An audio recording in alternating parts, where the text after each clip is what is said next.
1 year later, by Katy Haye. 9 months after letting a pair of grubby, undernourished, homeless orphans into his life, Tresso had never been happier. The house constantly looked as though a storm had just raged through it, but it turned out Tresso didn't care about mess when it was caused by 2 children he was growing to love with a ferocity that surprised him.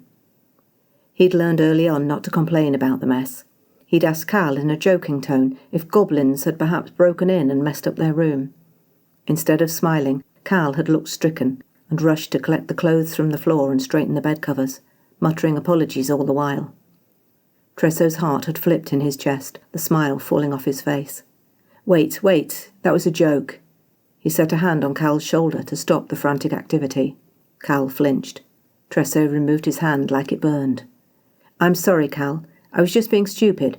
It's your room. If you don't mind the mess, that's all that matters. Kal had nodded, but their eyes remained wary. Tresso had cursed himself. Then he'd learned his lesson. Hot chocolate had put a smile on both Kal and Pip's faces that day, and little by little they'd learned how to live with each other. Tresso thought he could relax. They were in the kitchen when it happened. At least, he and Kal were.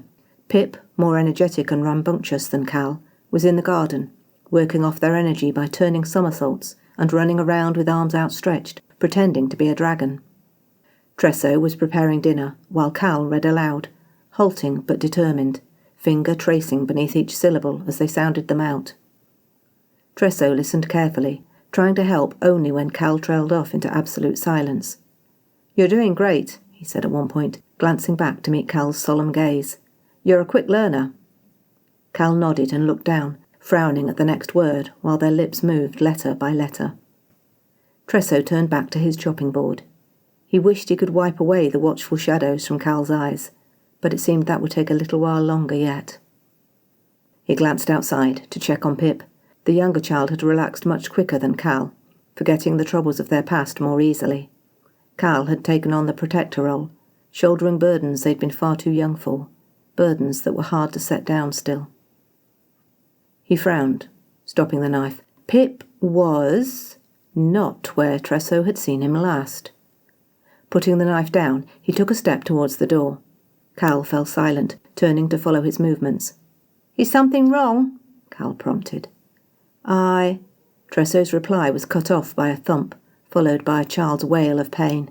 Tresso ran. Pip lay at the foot of the apple tree, face screwed up, clutching their shoulder. Their arm was twisted at an unnatural angle. Tresso crouched. His heart was pounding, while his sense told him that screams were a good thing. His hands hovered over the child. He glanced up, then back at Pip. You fell out of the tree? Pip bit their lip and nodded. I wanted to climb to the top. Pip!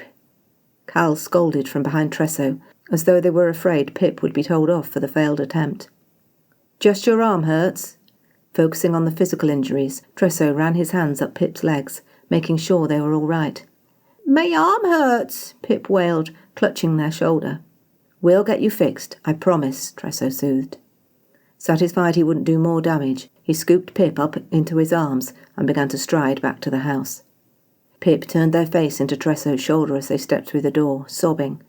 It hurts, Dada! Tresso's breath froze in his lungs, his words of comfort stuck in his throat. The moment seemed to hang. Tresso! Kal's hurried voice caught his attention. What can I do? Run next door to Auntie Ermy. Ask her to send her daughter, Elle. She's a doctor. She'll be able to get Pip all fixed up and ready to heal. Kal nodded and vanished. Tresso settled Pip on the sofa, holding them tight and letting the kids sob until the pain and shock relented. Auntie Ermy and Elle both arrived, and there was too much bustle to think about anything for a while. It wasn't until both children were in bed, Pip with a new plaster cast around his arm, that Tresso had chance to reflect. As he sat down in front of the fire, he remembered what Pip had said. Dada. It wasn't as intense this time, but that same feeling twisted in his chest. The title was clearly unconscious, Pip unable to guard their tongue, which meant Pip saw him as a father, as their father. The feeling that slithered through Tresso was a rush of excitement and terror combined. Then he remembered Kal. He hadn't noticed at the time, but their hurried utterance of his name now seemed like an attempt to talk over Pip, as though if Kal said Tresso's name quickly enough, he'd forget Pip had called him Dada. Kal's face swam into his mind, eyes serious, mouth set, a slight frown between his brows. Kal didn't want Tresso to know that Pip thought of him as a father. He remembered what Kal had said the day they met. Tresso had promised he wouldn't change his mind about giving Kal and Pip a place to stay. He'd aimed to reassure, but now he saw he'd said exactly the wrong thing, just like with his comment about the messiness of Kal's room. Perhaps Kal saying his name hadn't been to distract him, but a reminder to Pip, not to drop their guard, not to hope too high. Tresso's heart fractured for his children. Pip saw him as a father figure, and Kal wanted to but didn't dare. He wondered if he was judging matters right. He was pretty sure he was. But if he wanted the father role, he needed to act like it. Tresso nodded, knowing exactly what he needed to do. 3 months later, cast removed and arm fully healed, Pip attempted another climb of the apple tree, with Tresso supervising and Kal hovering uncertainly and looking wistful. "You could try too," Tresso said, one arm raised to catch Pip in case they slipped. "Kids' stuff," Kal muttered. Tresso nodded slowly, then beckoned Kal closer. The child came, obedient, even eager. Tresso leaned closer to their ear. "You're never too old to climb trees. Take it from someone who knows." Kal gave him a doubtful look.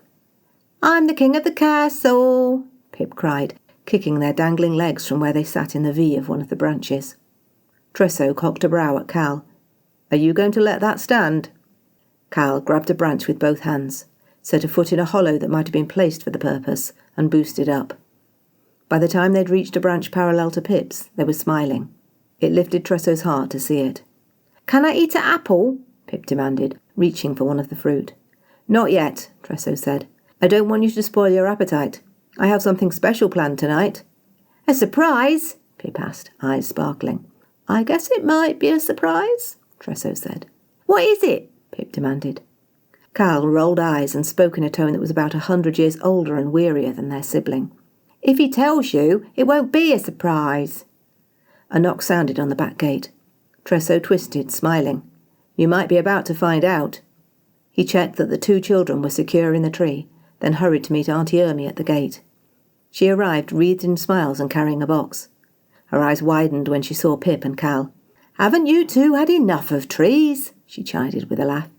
"I'm the king of the castle," Pip declared again. Kal smiled. Tresso took the box from Auntie and turned towards his foster children. "Do you remember what happened a year ago today?" "What?" Pip demanded. Kal blinked, then met Tresso's gaze uncertainly. "We moved in." "You moved in, into my home and my heart," Tresso said, watching the way Kal's throat moved when they heard the words. "I thought we should mark the occasion." He flipped the box open and Pip squealed. "Cake!" Pip leaned forward and Tresso almost threw the cake at Auntie so he could catch them before they fell. Again. Kal scrambled down under their own steam. Tresso portioned out the cake and felt his heart warm as the pair crammed the sweet treat into their mouths. Pip badgered for seconds, which was immediately granted. Kal licked at their fingers, as though they'd like to ask for more but didn't quite dare. "I have something else to mark the occasion," Tresso said. "Perhaps you could help with this, Kal." They straightened. "I'll help." Auntie handed over the letter. Tresso pulled out a single sheet of thick paper with an official stamp at the bottom. "Could you read this?" Kal took the sheet and Tresso directed them to the right lines. Kal's lips moved, then they stopped and looked up at Tresso. "Read it aloud," he prompted. Kal began, slow but clear. "The city finds that Tresso Martimer, that's me," Tresso stated happily. Kal was frowning at the letter, fingertip pressed against the surface. "That Tresso Martimer is hereby." They glanced up again. "That's right. Hereby is official speak. It just means now." "Hereby to be viewed for all legal and social purposes as the father of the children, henceforth." "That also means now," Tresso said, before Kal could ask. "Henceforth known as Pip Mortimer, and Kal, Mortimer." Pip had stopped eating, crumbs stuck around their open mouth, staring at Tresso. Kal blinked, meeting Tresso's eyes with their customary determination. "You want to be our father?" "I am your father. The law says so." Kal blinked harder. "I'm not going anywhere, Kal. I promise." Pip squealed, throwing their arms around Tresso's waist. Kal sobbed, letter drooping. Tresso tugged them into the hug, wrapping his arms tight around both of his children. "I was never going to change my mind, Kal. Never." The kids shook with their sobs. Tresso pressed a kiss to their hair. "It's fine to keep calling me Tresso if that's what you want. But if you prefer, I'd be the happiest father in the world if you want to call me Dada." That was 1 Year Later by Katy Haye. Thanks for listening. Hit like and subscribe if you want to be notified when the next video is up.